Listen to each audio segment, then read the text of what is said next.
Bonjour à tous. Aujourd'hui, nous fêtons l'indépendance nationale grecque. Que voilà devient un mot pour tout un establishment politico-médiatique européen. L'indépendance et la nation. Si nous osions ajouter les termes de patrie, frontière ou souveraineté nationale, toute une meute de chiens de garde hurlerait au repli sur soi, au remugles nationaliste et guerrier, au péril populiste qu'il serait impérieux de faire taire, cela sans jamais tenir compte que leur adhésion totale et militante au traité nous enclavant dans l'UE et l'OTAN achèvera de nous amener à la Troisième Guerre mondiale tôt ou tard.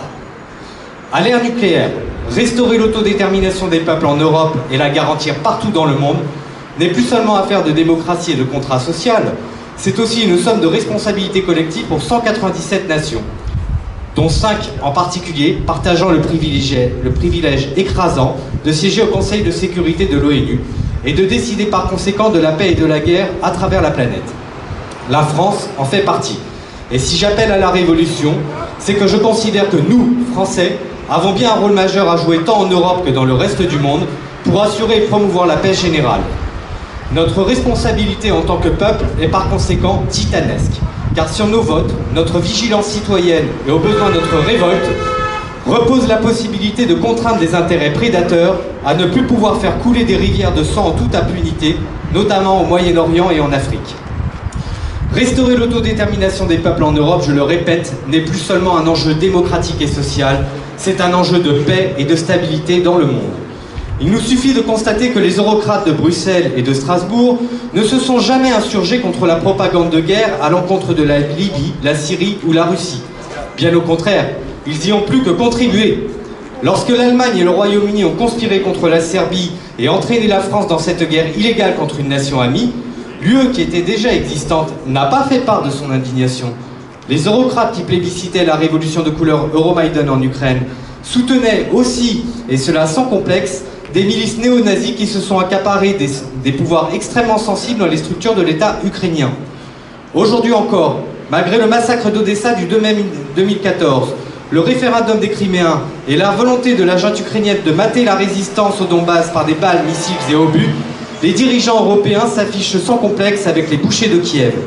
La Russie, puisque les USA et leurs supplétifs européens l'exigent, doit rester l'éternel ennemi de l'ouest de l'Europe, au lieu d'être notre allié la plus rationnelle pour échanger avec le reste de notre si vaste continent. On nous martèle que la construction européenne a permis de garantir la paix depuis la fin de la Seconde Guerre mondiale, alors prenons un peu de perspective historique pour juger de la valeur de cette affirmation. La guerre de Crimée en 1853 et les guerres de 1914 et 1939 furent toutes des conflits entre États coalisés par traité. Elles ont ensanglanté l'Europe, à l'exception notable de la très neutre et résolument indépendante Suisse. Que pouvons-nous dans ce cas déduire des traités d'alliance militaire entre les nations, si ce n'est qu'ils sont le plus formidable mécanisme d'entraînement à la guerre généralisée, là où l'absence de telles conventions garantit par avance l'isolement diplomatique de celles et ceux qui nourrissent des accents guerriers. Les peuples doivent impérativement être libres de refuser la guerre et même la contraindre par tous les moyens possibles. L'une des façons pour les Européens de nous en prémunir, c'est de sortir de l'UE et de l'OTAN au plus vite. Mais puisque les félons qui gouvernent nos pays s'y refusent obstinément, ce sont désormais des affaires politiques qui ne concernent plus que les peuples eux-mêmes et non plus ceux qui se disent être nos représentants. Concrètement, mes propositions n'ont jamais varié en 7 années d'activisme et sont transposables à tous les pays de la zone euro.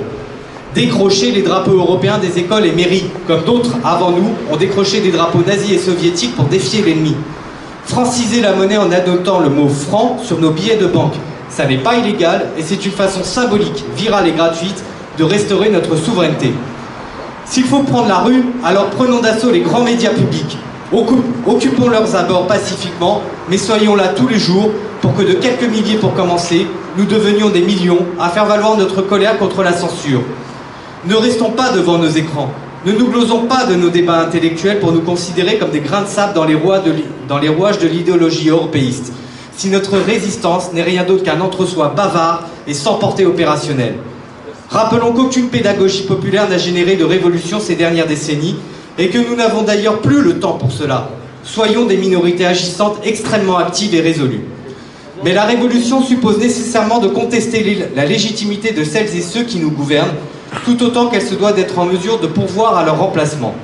Alors plutôt que des programmes politiques réclamant des centaines d'heures de débat et des tentatives d'alliance de partis éternellement bancales ou jamais accomplies, mettons-nous d'accord sur un gouvernement idéal. Je vous propose Jacques Sapir à l'économie, Franck Lepage à l'instruction publique et Étienne Chouard à la constituante. Et j'ai des dizaines d'autres noms en tête pour d'autres ministères. Vous en aurez certainement tout autant à proposer. C'est précisément sur cette question politique que nous devons débattre. Les visages d'intellectuels, politiciens et lanceurs d'alerte appréciés incarnent et symbolisent de nombreuses idées à même de rassurer des partisans auparavant incapables de se fédérer sur un programme et ou un leader commun. Un gouvernement provisoire que l'on plébiscite pourra nous mettre d'accord sur une vision politique générale et défendre nos idéaux auprès des médias, ambassades et institutions régaliennes de l'État sans nous imposer un unique et utopique fédérateur commun. Reste donc la question de l'éviction de l'oligarchie régnante du moment. En France comme en Grèce, nous jouissons de disposer encore d'un état de droit et de lois réprimant les crimes de haute trahison, de financement du terrorisme, de crimes contre l'humanité, de corruption et moult autres atteintes aux intérêts fondamentaux de la nation. Atteintes qui ne peuvent être le fait que de hauts responsables politiques, administratifs ou militaires. Je puis vous certifier que M. Macron est un criminel au regard de quelques-unes des lois que j'ai citées, tout comme le sont à bien des égards ses prédécesseurs Nicolas Sarkozy et François Hollande. Les magistrats se taisent et ne peuvent s'autosaisir, le Parlement est largement complice de toutes les forfaitures de nos gouvernements passés et présents, et nos journalistes sont à la niche. Là encore, c'est à nous qu'il revient d'instituer les tribunaux populaires dans les salles municipales et les médias alternatifs pour faire le procès des traîtres à la patrie. Puisque ce jour est dédié à nos amis grecs et qu'il faut bien conclure mon allocution, je voudrais citer quelques points à propos de la haute trahison en Grèce ainsi que le droit de résistance qu'elle suppose dans la constitution hellène. Ma première référence ne sera pas très académique puisque je la tire de Wikipédia, mais elle me paraît suffisante pour raviver notre mémoire sur une histoire encore récente de la Grèce. Les colonels Gyros Papadopoulos et Georgios Zoïtakis, deux des meneurs du coup d'État de 1967, furent jugés pour haute trahison en 1975 par la Haute Cour de justice au cours d'un retentissant procès télévisé, à l'issue duquel ils seront condamnés à mort. La peine sera commuée en réclusion à perpétuité. Je pense que l'on peut faire crédit au peuple grec de bien connaître son sujet philosophique et politique en matière de trahison, puisqu'en 404 avant Jésus-Christ, Critias, poète et représentant des oligarques athéniens, conclut un discours accusant de trahison un lanceur d'alerte antique du nom de Théramène sur ces quelques mots. La trahison est plus à craindre qu'une guerre ouverte, parce qu'il est plus difficile de se garantir d'une embûche que d'une attaque. Elle est aussi plus odieuse. On se réconcilie avec des ennemis jurés, on leur donne sa confiance, mais on ne fiche jamais la paix avec l'homme qu'on reconnu traître. Toute confiance est désormais impossible. Aujourd'hui, la constitution grecque s'est nourrie d'une histoire politique prodigieusement riche. Pour avoir lu une bonne vingtaine de textes constitutionnels au moins, je dois reconnaître que malgré ses imperfections, elle garantit certains droits fondamentaux bien mieux encore que notre propre constitution et rappelle en outre le peuple à ses devoirs, ce que n'ont jamais osé faire les rédacteurs de la Constitution du 4 octobre 1958. Laissez-moi ici vous citer quelques alinéas, dont le dernier sonnera comme une conclusion évidente à tous ceux qui l'auront précédé. Article 1er de la Constitution du 9 juin 1975. La souveraineté populaire constitue le fondement du régime politique.